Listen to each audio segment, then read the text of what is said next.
नमस्कार. अवधूत चिंतन श्री गुरुदेव दत्त, श्री स्वामी समर्थ, जय जय स्वामी समर्थ, श्री स्वामी समर्थ, जय जय स्वामी समर्थ. ब्रह्मांड नायक यूट्यूब चॅनेलमध्ये मी आपल्या सर्व स्वामी भक्तांचं स्वागत करते. तर उद्या 7 डिसेंबर आहे. उद्या आहे या वर्षाची म्हणजे 2025ची शेवटची संकष्टी चतुर्थी. तर आपण प्रत्येक महिन्यातील वद्य चतुर्थीला संकष्टी चतुर्थी म्हणून साजरी करतो. तर उद्या ज्या काही सेवा करायच्या आहेत, उद्या सर्व गणेश भक्तांचा उपवास असणार आहे. तर मी त्यासाठी ज्या काही सेवा करायच्या आहेत त्या मी तुम्हाला सांगणार आहे. त्यातली पहिली सेवा म्हणजे गणपती बाप्पाला तुम्ही अभिषेक करायचा आहे. आता गणपती बाप्पा हा आपला विघ्नहर्ता आहे. त्याच्यावर तुम्ही गणपती बाप्पाच्या मूर्तीवर तुम्ही उद्या अभिषेक करायचा आहे. तर अभिषेक तुमच्याकडे जे काही असेल उपलब्ध, जसं की दूध, दही, मध यापैकी काही असेल त्याने तुम्ही अभिषेक करायचा आहे. यापैकी काही नसेल ज्याच्याकडे, त्याने फक्त पाण्याने अभिषेक केला तरी चालेल. गणपती बाप्पाला भाव महत्त्वाचा आहे. तर मग अभिषेक करताना हा मंत्र बोलायचा आहे तुम्ही. तो मंत्र म्हणजे ओम गण गणपतये नमः, ओम गण गणपतये नमः. हा मंत्र तुम्ही अभिषेक करताना बोलायचा आहे. ही झाली आपली पहिली सेवा. त्याच्यानंतर गणपती बाप्पाच्या आवडीच्या वस्तू तुम्ही उद्या अर्पण करायचा आहे. जसं की दुर्वा 21 काड्यांची जुडी, ती तुम्ही गणपती बाप्पाला अर्पण करायची आहे.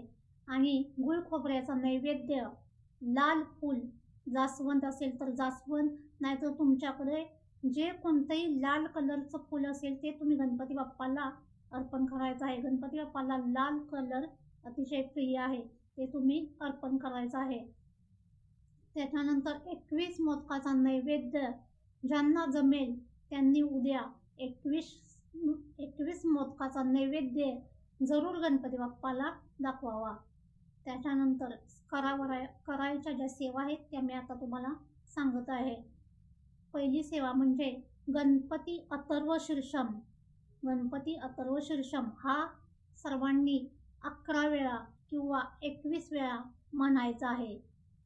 जर हे नाही जमलं तुम्हाला तर तुम्ही गणपती स्तोत्रम हे पण तुम्ही 11 वेळा किंवा 21 वेळा, ज्यांना जसं टाईम आहे.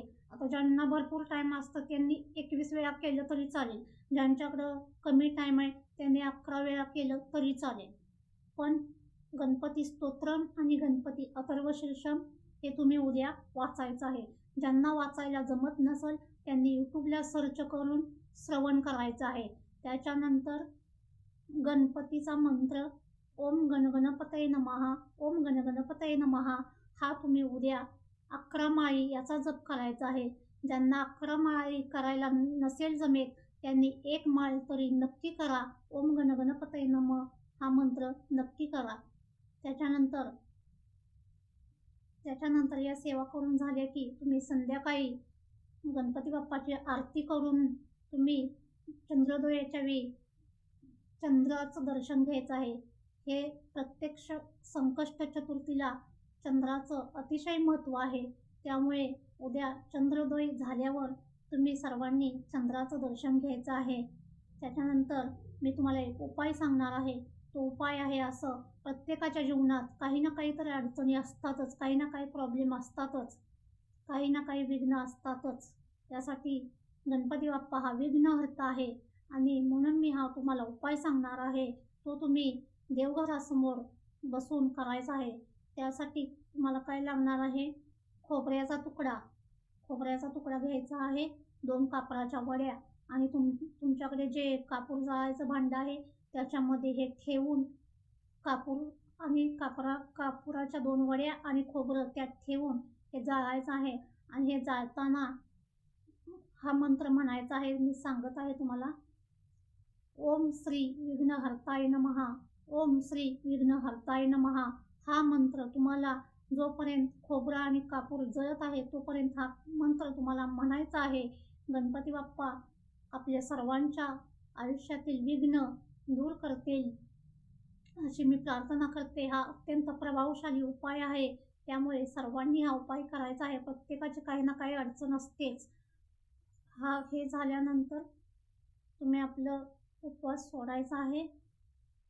उपाय संध्याकाळी करायचा आहे. हा उपाय संध्याकाळी करायचा आहे. गणपती बाप्पाची जेव्हा तुम्ही आरती करायला बसाल, त्याच्यानंतर आरती करून झाल्यानंतर तुम्ही हा उपाय केला तरी चालेल. हा उपाय करा तुम्ही सर्वांनी. आजच्या व्हिडिओची माहिती तुम्हाला कशी वाटली मला कमेंट बॉक्समध्ये कमेंट करून नक्की सांगा. आणि आपल्या ब्रह्मांड नायक यूट्यूब चॅनेलला सर्वांनी लाईक सबस्क्राईब जरूर करा. श्री स्वामी समर्थ. जय जय स्वामी समर्थ. श्री स्वामी समर्थ. जय जय स्वामी समर्थ. अवधूत चिंतन श्री गुरुदेव दत्त. श्री स्वामी समर्थ. जय जय स्वामी समर्थ.